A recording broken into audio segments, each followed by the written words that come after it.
여호와여, 어찌하여 멀리 서시며 어찌하여 환난 때에 숨으시나이까? 악한 자가 교만하여 가련한 자를 심히 압박하오니 그들이 자기가 베푼 꾀에 빠지게 하소서. 악인은 그의 마음의 욕심을 자랑하며 탐욕을 부리는 자는 여호와를 배반하여 멸시하나이다. 악인은 그의 교만한 얼굴로 말하기를 여호와께서 이를 감찰하지 아니하신다 하며 그의 모든 사상에 하나님이 없다 하나이다. 그의 길은 언제든지 견고하고 주의 심판은 높아서 그에게 미치지 못하오니 그는 그의 모든 대적들을 멸시하며 그의 마음에 이르기를 나는 흔들리지 아니하며 대대로 환난을 당하지 아니하리라 하나이다. 그의 입에는 저주와 거짓과 포악이 충만하며 그의 혀 밑에는 잔해와 죄악이 있나이다. 그가 마을 구석진 곳에 앉으며 그 은밀한 곳에서 무죄한 자를 죽이며 그의 눈은 가련한 자를 엿보나이다. 사자가 자기의 굴에 엎드림같이 그가 은밀한 곳에 엎드려 가련한 자를 잡으려고 기다리며 자기 그물을 끌어당겨 가련한 자를 잡나이다. 그가 구풀이 엎드리니 그의 포악으로 말미암아 가련한 자들이 넘어지나이다. 그가 그의 마음에 이르기를 하나님이 잊으셨고 그의 얼굴을 가리셨으니 영원히 보지 아니하시리라 하나이다. 여호와여, 일어나옵소서. 하나님이여, 손을 드옵소서. 가난한 자들을 잊지 마옵소서. 어찌하여 악인이 하나님을 멸시하여 그의 마음에 이르기를 주는 감찰하지 아니하리라 하나이까? 주께서는 보셨나이다. 주는 재앙과 원한을 감찰하시고 주의 손으로 갚으려 하시오니 외로운 자가 주를 의지하나이다. 주는 벌써부터 고아를 도우시는 이신이이다. 악인의 팔을 꺾으소서. 악한 자의 악을 더 이상 찾아낼 수 없을 때까지 찾으소서. 여호와께서는 영원 무궁하도록 왕이시니 이방 나라들이 주의 땅에서 멸망하였나이다. 여호와여, 주는 겸손한 자의 소원을 들으셨사오니 그들의 마음을 준비하시며 귀를 기울여 들으시고 고아와 압제당하는 자를 위하여 심판하사 세상에 속한 자가 다시는 위협하지 못하게 하시리이다. 매일 성경과 함께하는 아름빛 교회 말씀 묵상, 아름빛 바이블 키트 시간입니다. 2026년 7월 10일 금요일, 오늘 함께 나눌 말씀은 시편 10편입니다. 오늘 시는 두 가지 질문으로 시작합니다. 1절인데요. 여호와여, 어찌하여 멀리 서십니까? 어찌하여 환난 때에 숨으십니까? 어제 우리가 살펴본 시편 9편과 10편은 알파벳상 이어지는 시입니다. 사실상 하나로 연결된 시인데요. 예를 들면 9편은 기역부터 이응까지, 10편은 지읒부터 히읗까지로 시작하는 시인 겁니다. 그래서 더더욱 1절의 질문이 상당히 의아합니다. 왜냐하면 어제 우리가 묵상한 시편 9편 9절에서는 이런 구절이 나왔기 때문인데요. 여호와는 압제를 당하는 자의 요새이시오, 환난 때의 요새이시로다. 성경 전체에서 환난 때라는 이 표현이 딱 두 번 나오는데 시편 9편 9절과 시편 10편 1절입니다. 어제는 하나님이 환난 때의 요새라고 고백했는데 오늘은 어찌하여 환난 때에 하나님 숨으십니까? 라고 부르짖거든요. 만약 9편과 10편이 한 편의 시, 이어 읽도록 구성된 시라면 이 두 개의 기도문은 어쩌면 믿음의 삶 안에 실제로 공존하고 있는 두 개의 소리라고도 우리는 볼 수 있겠습니다. 조금 설명해 드리겠습니다. 우리 성도님들도 이런 시간들 있지 않으십니까? 하나님이 분명히 내 인생 주관하시고 나의 보호자가 되신다 분명히 알면서도 그 하나님이 참 멀게 느껴지는 시간들 있지 않으셨습니까? 저 역시 어머니 죽음 앞에서 하나님이 기억나게 하신 하나님의 성품은 보이지 않아도 일하시는 하나님, 즉 하나님의 성실하심이었습니다. 그런데 이 하나님의 성실을 내가 아무리 안다고 하더라도 제 안에 해결되지 않은, 아니 스스로는 해결할 수 없는 분명한 간극이 존재했던 것 같습니다. 그런 의미에서 이 어찌하여 라는 질문은 믿음이 없는 사람, 믿음이 무너진 사람의 질문은 아닌 것 같습니다. 믿음을 버린 사람들은 하나님께 따지지 않습니다. 그냥 하나님께 돌아서지요. 그렇지만 시인은 그 고통을 가지고 다른 곳이 아니라 하나님께 나아갑니다. 내가 아는 하나님, 그리고 내가 느끼는 현실이 다른 말을 할 때 그 간격을 하나님 앞에 쏟아놓는 것. 담임 목사님께서 종종 말씀하시는 넘어져도 하나님 앞으로 넘어지는 것. 이것이 한낱 피조물에 불과한 인간이 하나님께 할 수 있는 최선의 믿음의 발버둥이 아닐까 생각해 봅니다. 그래서 한 목사님은 이 어찌하여를 살아있는 믿음의 증거라고 부르기도 하시더라고요. 계속해서 보겠습니다. 시인이 왜 이렇게 부르짖는지 2절부터 11절이 그 이유를 보여주고 있는데요. 악인에 대한 상당히 길고 상세한 묘사입니다. 제가 이 시와 관련된 연구들을 좀 하다 보니 종교개혁가 존 칼빈이 이 단락을 거울이라 불렀다라는 구절이 나오더라고요. 부패한 세상의 모습을 생생하게 비추어 준다라는 의미로 거울이라고 불렀다고 합니다. 그래서 칼빈이 악이 터져 나오는 것을 볼 때마다 하나님의 자녀들이 낯설어서 흔들리지 않도록 이 거울을 미리 들여다보라 권면했다고도 하거든요. 사실 이 구절들은 하나님의 언약 밖에 있는 인생이 얼마나 악할 수 있는지를 보여주는, 얼마나 비참할 수 있는지를 보여주는 부분인 것 같습니다.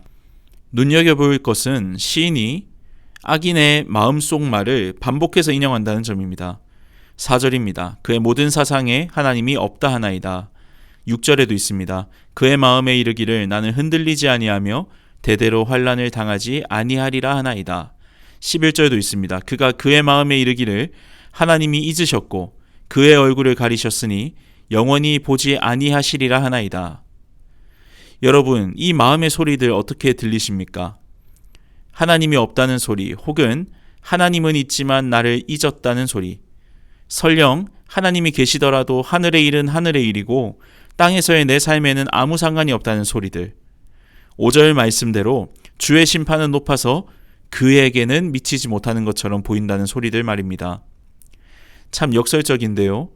악인이 미치지 못한다고 비웃는 그 심판이 사실 그 순간에도 모든 악인들의 머리 위에 드리워져 있지요. 하나님이 보지 않으신다고 믿으니까 사람들은 거리낄 것이 없는 겁니다. 또 재밌는 것은 시인이 이 악인의 모습을 묘사할 때 몸의 언어를 사용한다는 점입니다.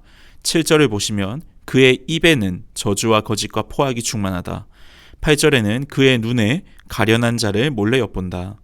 마치 이 사람 전체가 남을 해치는 입과 먹잇감을 노리는 눈으로만 이루어진 것처럼 묘사하고 있지요. 그래서 9절에는 그 모습을 수풀에 엎드린 사자, 그물을 치는 사냥꾼에 비유하기도 합니다. 계획적이고 은밀하고 무엇보다 비겁합니다. 성벽도 없는 마을, 저항할 힘이 없는 사람들만 골라서 덮치고 있습니다. 하늘을 향한 교만이 땅에서의 잔인함이 되는 것입니다. 결론적으로 하나님을 두려워하지 않는 마음은 반드시 사람을 함부로 대하는 손이 됩니다. 사람이 사람을 사람으로 대하지 못하는 깨어진 샬롬이 하나님을 두려워하지 않는 마음에서 시작되는 것입니다. 그리고 이것이 하나님 없이 살아가는 자들의 보편적인 삶입니다. 이어지는 12절부터 시인은 이런 상황을 두고 기도합니다. 그런데 전혀 다른 방향의 기도들이 쏟아집니다. 시인은 악인이 했던 말을 그대로 뒤집어서 기도로 바꾸고 있습니다. 11절에서 악인들은 하나님이 잊으셨다 이야기했거든요. 그런데 시인은 가난한 자들을 잊지 마옵소서 12절에서 이렇게 기도합니다. 악인은 영원히 보지 아니하시리라고 했는데 시인은 14절에서 주께서는 보셨나이다 라고 기도하고 있습니다. 원수들의 조롱이 믿음의 언어로 바뀌고 있습니다. 우리를 무너뜨리려던 바로 그 말들을 붙잡고 하나님 앞에 나아갈 때 그 말들은 오히려 기도의 재료가 됩니다. 하나님이 어디 있느냐는 세상의 조롱 앞에서 우리는 그 말을 그대로 받아서 하나님 여기 계시지 않습니까? 라고 기도할 수 있는 사람들이 우리입니다. 15절에서는 더 담대하게 구하지요. 악인의 팔을 꺾으소서. 여기서 팔이라는 것은 가련한 자를 붙잡고 해치려는 악인들의 힘이겠지요. 폭력이 멈추기를, 압제자가 심판받는 것, 연약자가 보호받는 것, 구하는 기도입니다. 그리고 16절에서 시인은 이렇게 선포합니다. 여호와께서는 영원 무궁하도록 왕이시다.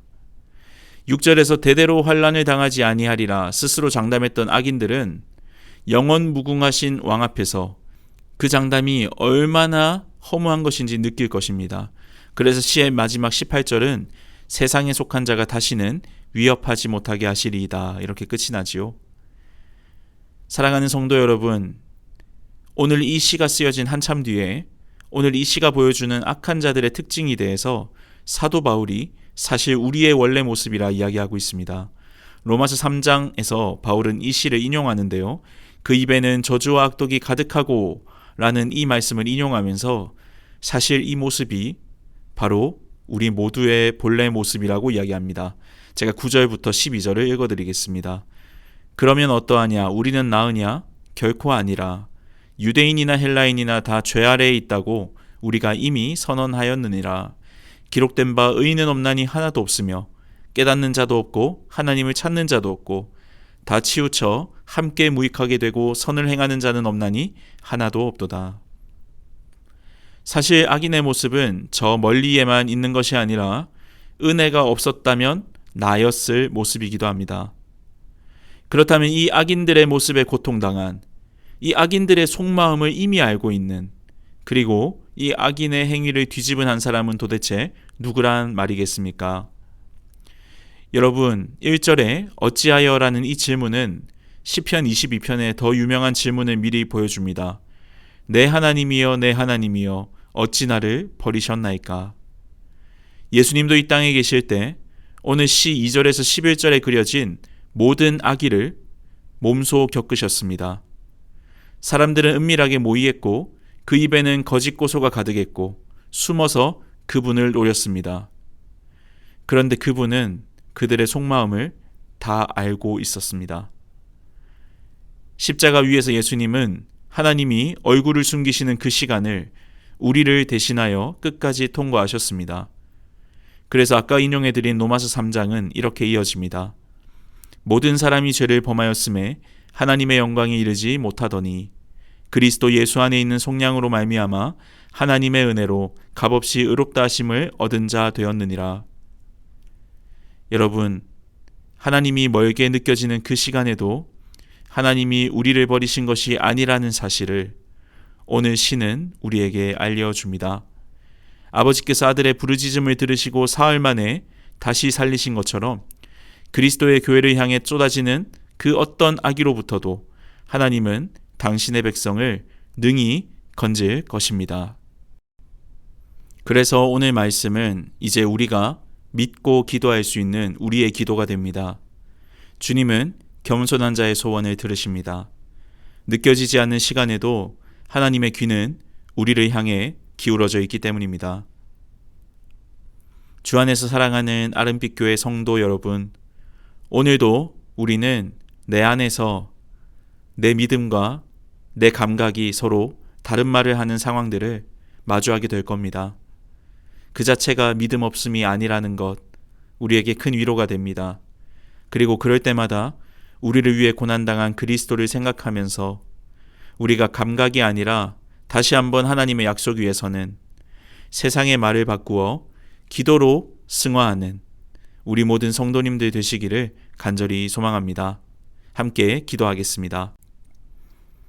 영원 무궁하도록 왕이신 하나님 아버지, 주님이 멀게 느껴지는 환난의 때, 그럼에도 주님은 결코 우리를 잊지 않으시고 우리의 재앙과 원한을 감찰하고 계심을 믿습니다. 세상의 악이 홍수처럼 넘치는 것을 볼 때에도 낯설어 흔들리지 않게 하시고 우리를 흔들려는 세상의 말들 도리어 기도의 언어로 바꿀 수 있는 믿음을 주옵소서. 느낌이 아니라 약속 붙들게 하시고 오늘 하루도 믿음으로 걸어가게 하옵소서. 우리를 대신해 버림받으심으로 우리가 결코 버림받지 않게 하신 예수 그리스도의 이름으로 기도합니다. 아멘.